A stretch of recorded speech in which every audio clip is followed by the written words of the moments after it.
What's going on YouTube? This is Mason AJ. This is Lance Excalibur! IBM. Okay, Lance, poking out over there. Of course.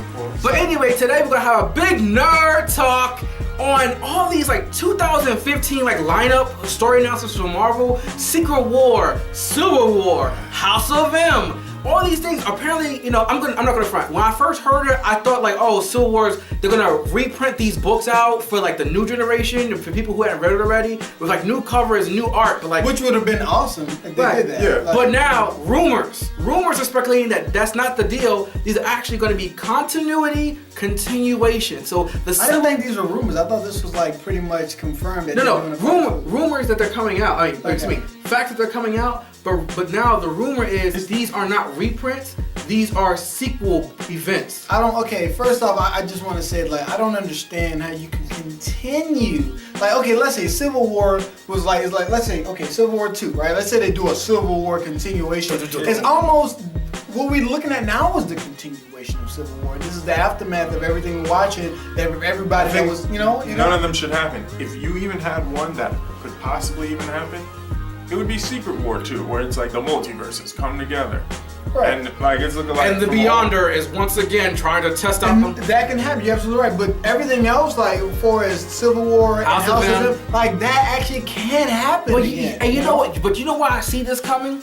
Because I'm gonna say this, original sin happened and secrets got out and that didn't do anything. An Axis is happening, so all the heroes are on some Dungeons and Dragon rules where if you're chaotic good, now you're lawful evil like that. No, notice how Excalibur just whipped out a piece of candy because he's looking it's obviously a dumb idea. We all agree. Y'all want some of these mystery chocolates? We can't say the actual name. Right, M&M's, bitch. I'm looking at it like this. First of all, Beyonder, didn't you get eaten by Galactus at one point? Sir, clearly you're not as powerful as everyone thinks. Right. You got eaten by Galactus. Second of all, why do we care what you do anymore? What have you done for anybody in the Marvel Universe? You're just like the Watcher. And all those other cosmic entities that try to do something. Galactus is the only thing I actually worry about in the universe. If Galactus came back to Earth, I actually don't think Earth could amass a force strong enough to fight off Galactus. If he came down with I'm coming here to win, you know what I mean? But if it was Galactus though. No. If it was Galactus, no. Galactus was cosmic basketball.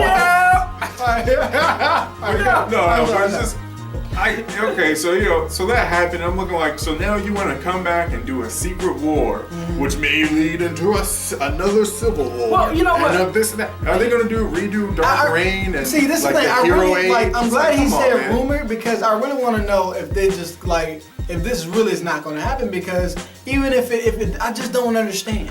You know what I'm trying to get. I understand that Marvel, you're running out of ideas. You keep running in circles.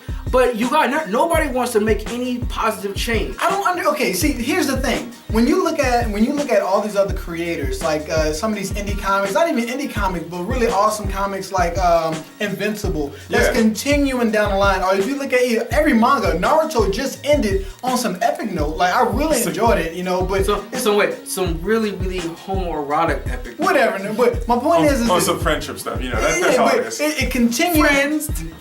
It continued. It continued down this path, and it told a good story. Even though stuff was happening, the story kept going. What is up with how can you lose at? You know what it is? They won't let a story end. That's what it's coming to. You know what it is? They won't let characters end. Right. You can continue the Marvel Universe because it's a universe. But a universe is supposed to tell multiple stories. See, you keep repeating the same person with the same story. The problem is they have too many people that's important.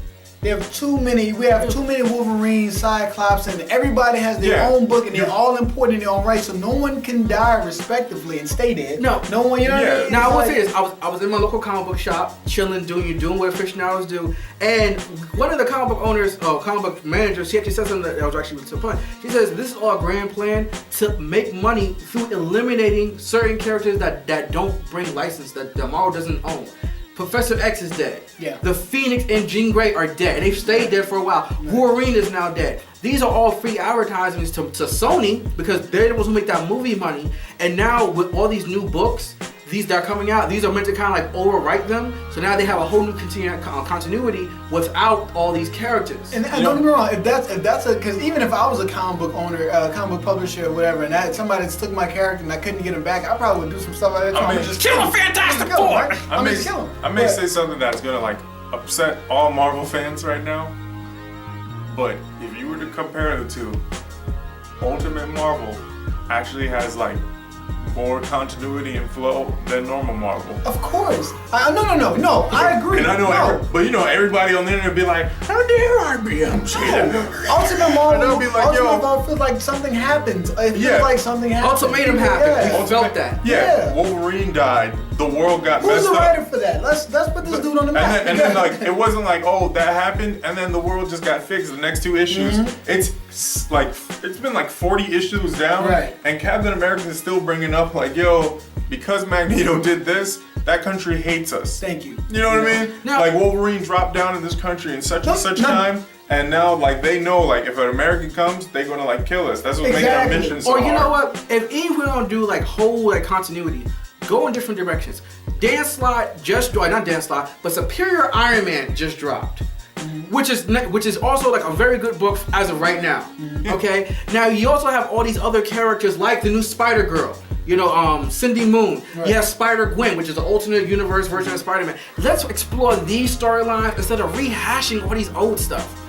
You know, it's one of those things where I think they can do it, but it's one of those things where, and we all do it to some degree, where we fall into a routine in certain areas, and we just we don't want to upset the people who buy our books all the time, but at the same time we want to get new readers. So it's like they want the cake and eat it too, and when you do that, you always fail. You have to be willing to take risks, and I think that if Marvel really just explored these other worlds of like Spider-Gwen, especially Spider-Gwen, that shit's kind of hot. Yeah. But if we really did this, we're actually, they will actually move forward and people will be more interested. I think they're trying to keep the same fans that they had since 1950. Right. Like, get some new fans. And it's like, yo, like you said, you gotta be willing to take a gamble. I'm looking like, they did it with Superior Spider-Man. Right. Superior Spider-Man was a huge gamble, and then everybody loved it. You know what I mean? I'm looking like, you have so many other universes and so many other things going on. The fact that I still look and it's like, oh man, Steve Rogers lost the super soldier serum, which could have been a big deal. Right. But then he got it back. Exactly, man. Thor, you know what? You know who's actually the only character that I've seen like really growing so far? Are the Guardians of the Galaxy and Thor. Thor lost his arm and it's like still lost. And if you looked at it like in like the beginning of the Marvel now, you saw how old Thor had the Destroyer arm and now this Thor has the Destroyer arm. I actually think they're going to make a story somewhere in that like mess that is Thor. But I don't even see a story coming out of all the other ones. See, okay. Like it's like, oh, we did so much stuff. The Infinity Gauntlet did this did that. And it's like now you just want to bring up Civil War again because it was popular and it sold. But the reason it was we popular don't know for sure though. We don't know 100%. We're only speculating. But now here's one thing I want to say. Now we've established that all these different books are coming out. All right. Well, I mean, as far as these big events. And another thing that happens in comic books that we talked about is, why does Marvel keep pushing these big events? Because once again, as a business, these are big events sell books. These big events are big money makers. But at what cost? Like, are you really just gonna flood the market with these events? Then maybe people won't pick them up no more. And I ain't gonna front, the last couple of events, even the current event of Axis and Marvel, feels kind of weak. Okay, I'm gonna say something. As a comic book artist, I'm an artist, and I work with a few writers and stuff like that. And what I do, it's true. And we've seen his work. And it's pretty awesome. But I can actually say that there's a style of writing called the Marvel style of writing. Any of you guys who actually know about writing and comic book art know what I'm talking about. Where they'll write a story. Let's say we write a comic book, and they'll write a story just pretty much saying this thing happens, this happens, but at the very end this happens, and it'll be like a one-page synopsis almost. And and it's actually up to the artist to actually make the epicness happen and make like the story flowing in a certain direction and certain things happen. So it's like it's one of those things where it gives a lot of power to the artist, but it also takes a lot of responsibility off the writer to make good writing. Now, lazy writers, and I'm gonna say lazy writers, please forgive me, writers out there, if you guys do this. I understand if you're working on 20 different books, you might have to, but for those who actually have the time, I've noticed that writers, they don't really go into detail. They don't go into detail with character development. This happens, this person looks shocked. They don't work with the artist good enough to make these compelling stories. So all you get is these really awesome colored and awesome penciled pages, with very little story in it. And this industry. Right, and this turns into like not having good character development, just big events. This big event happened, right. This happened, and this, but it's not real development. We're not feeling what's happening right now, and this is what happens. Just to piggyback on that, if you look at it now, let's see all the new characters that came out. Right. There's like ex-Nulo, right? Well, what's he doing in his life? Right. He could have been something serious. I can make stuff from like literally nothing. His sister could have been serious. Starbrand technically is literally the world's defense system. He's technically capable to stop everything on the planet at once, which means he's literally capable of stopping World War Hulk, the Sentry, all the Asgardian gods, Iron Man. He's pretty much capable of stopping the Marvel universe that lives on Earth all at one time, because that's what like his whole purpose was. Still ain't doing nothing. There's a whole new Miss Marvel, and I still lost interest in her book within the first 3 pages. Like, and that's that she has one of the Quasar bands, and she does something. I know it. And I'm looking I'm gonna say this, then I'm gonna end it. I'm gonna say something that's gonna light the internet on fire. For all the years of comic books, Marvel and DC have always been like, oh, which one's better? But Marvel always had a very distinct style and flow. But now Marvel, I kind of think you just becoming DC with an M. I don't see. But see, here's the thing. DC actually has good stories though. Even though occasionally, but it was always been where DC had better stories. Marvel had better characters, but the storylines of Marvel had more weight. I'm be honest. I don't know. I feel like both universes need to watch out.